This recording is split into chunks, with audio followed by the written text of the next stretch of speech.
Tempos do ginásio pernambucano. Eu hoje estou falando sobre o velho e tradicional ginásio pernambucano. Na década de 50, eu fui aluno do ginásio pernambucano. No curso clássico, naquela época existia o curso clássico, era o científico, contabilidade,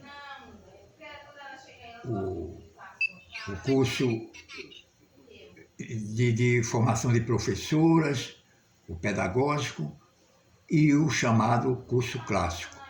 O curso clássico era o que preparava o alunado para os exames vestibulares das carreiras ditas humanas.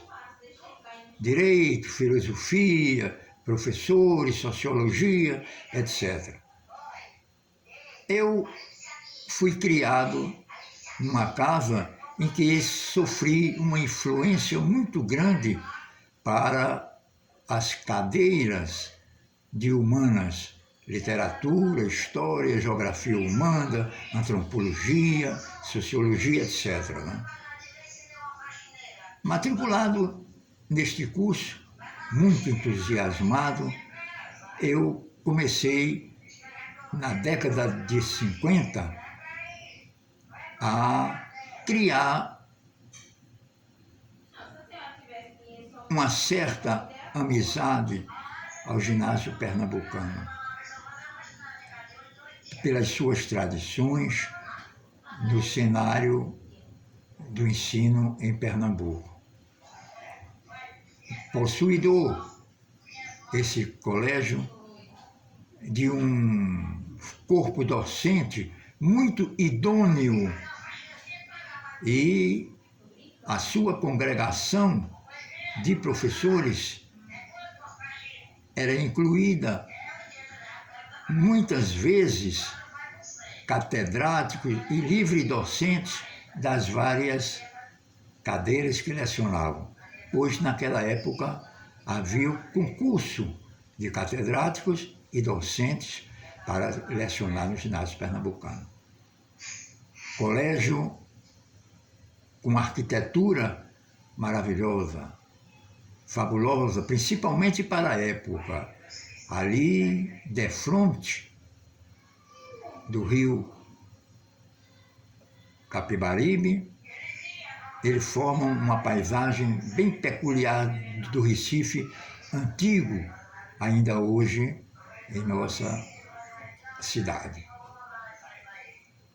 Quanto à estrutura interna deste ginásio, ele tinha coisas interessantes.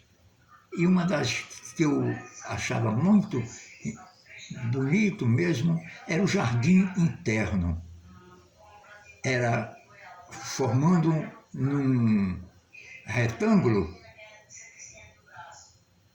nas esquinas do retângulo, dos ângulos, eram plantações, as 4 quinas, eram plantações de árvores que representavam as regiões de Pernambuco. Era a região da Zona da Mata, a região do Agreste, a região do Sertão e a região do Litoral.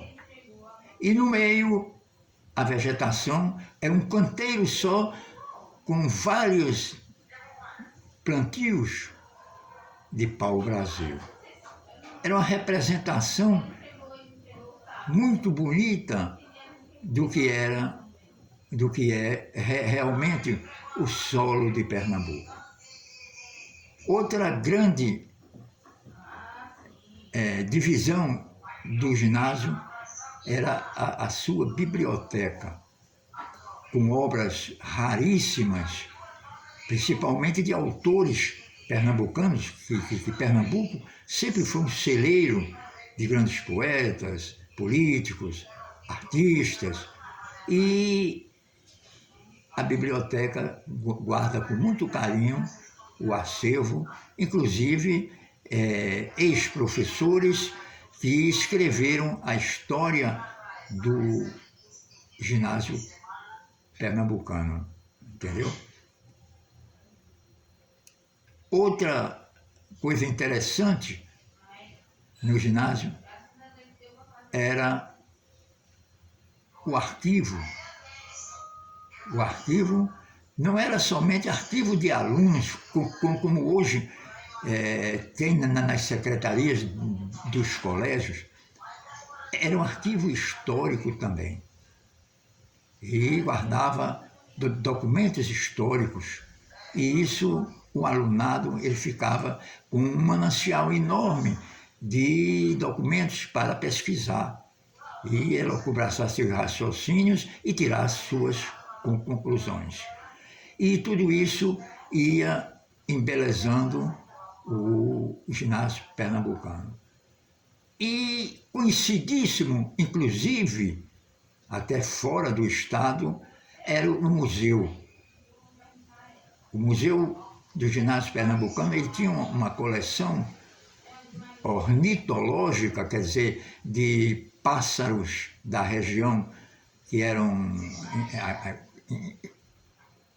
conservados ali para estudos de zoologia na parte que toca a parte de pássaros, de estudo de pássaros.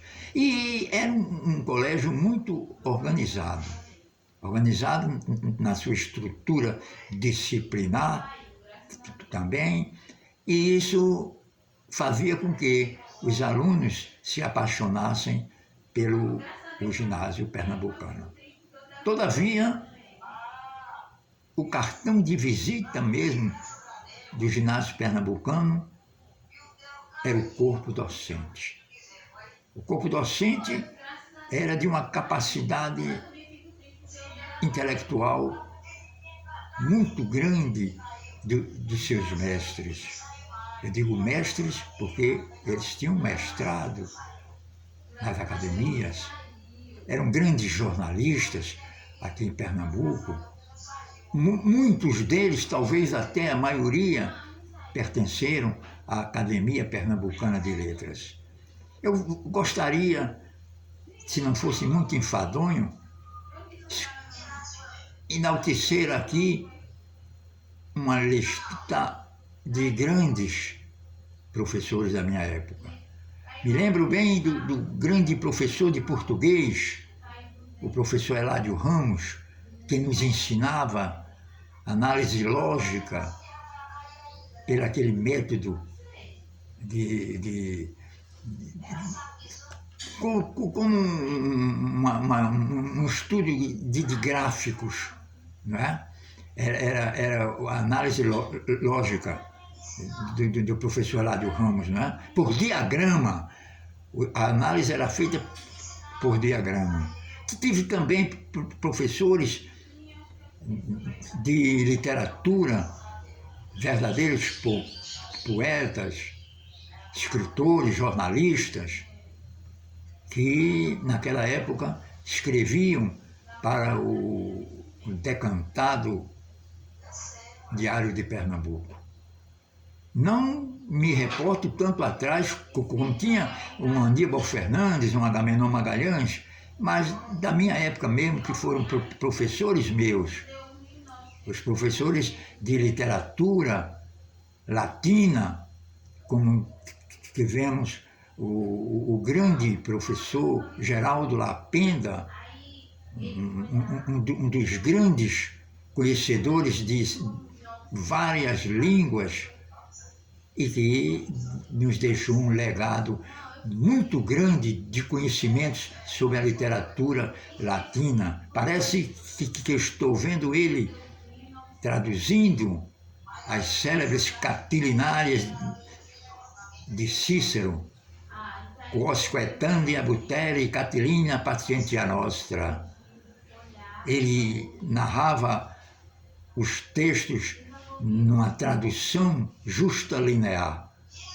e nós ficávamos com uma base para aprendermos, como ele próprio dizia, só se sabe bem português se souber latim. Mas outros professores também se destacaram nas suas respectivas cadeiras, como a cadeira de História. Cadeira de História, tivemos o professor Amaro Quintas, que com a sua tese que ele apresentou na Faculdade de Filosofia, naquela época, sobre o sentido social da Revolução Praieira, que também teve outro grande mestre, José da Costa Porto, que escreveu também sobre o mesmo tema, mas sendo com o título de Tempos da Praieira. E assim a gente aprendia história com aquilo que os nossos mestres mesmo produziam, com as suas elucubrações de raciocínio e seus conhecimentos profundos da ciência de Heródoto.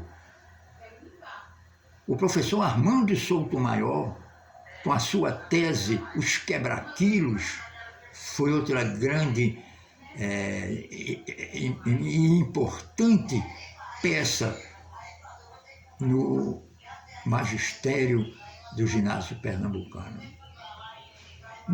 No que diz tocante à geografia, poderíamos citar o professor Gilberto Osório de Andrade. Gilberto Osório, grande orador, e outros como Manuel Correia, que era o papa da geografia humana aqui em Pernambuco. E, para terminar essa casta de professores de geografia, eu citaria o professor de geografia, agora o nome não me vem, é irmão do médico Oel Sete. Ele era um grande geógrafo e se dedicava muito às estruturas de orografia no estado de Pernambuco, certo? O estudo do relevo pernambucano.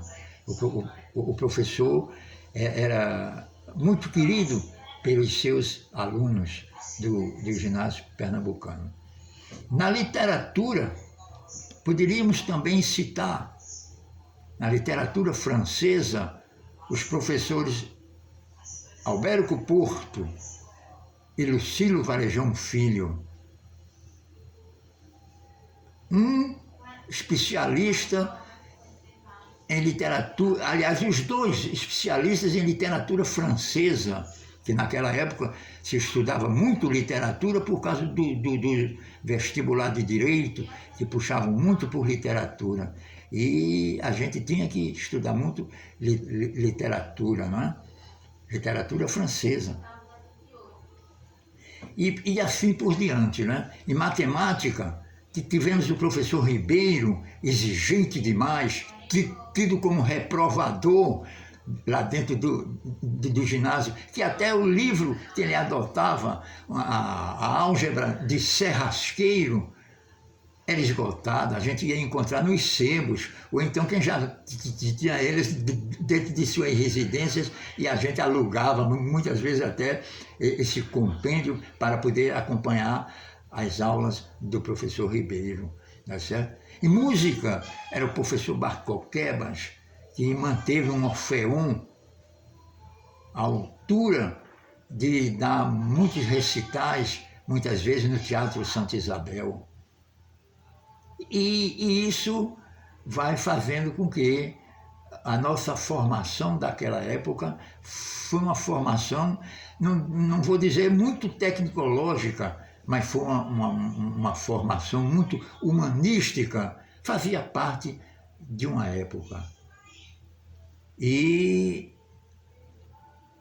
termino essas minhas considerações pequenas aqui recordando o velho ginásio pernambucano, com a estrutura arquitetônica que ainda hoje orna a cidade do Recife, com a grande realização do arquiteto Mamed Ferreira, que naquela época tinha um rival antes, um pouco, que foi o do Teatro Santa Isabel, não é?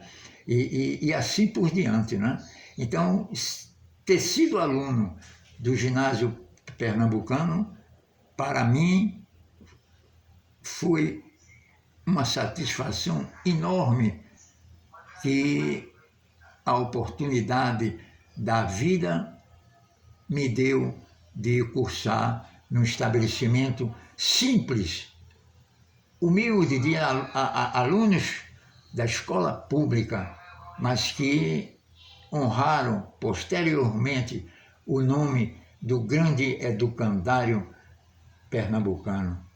O ginásio pernambucano hoje ainda continua a ser uma tradição de um ingente colégio cheio de grandezas e história para contar e que só tem a dedicar um porvir maravilhoso aos seus ex-alunos. Muito obrigado.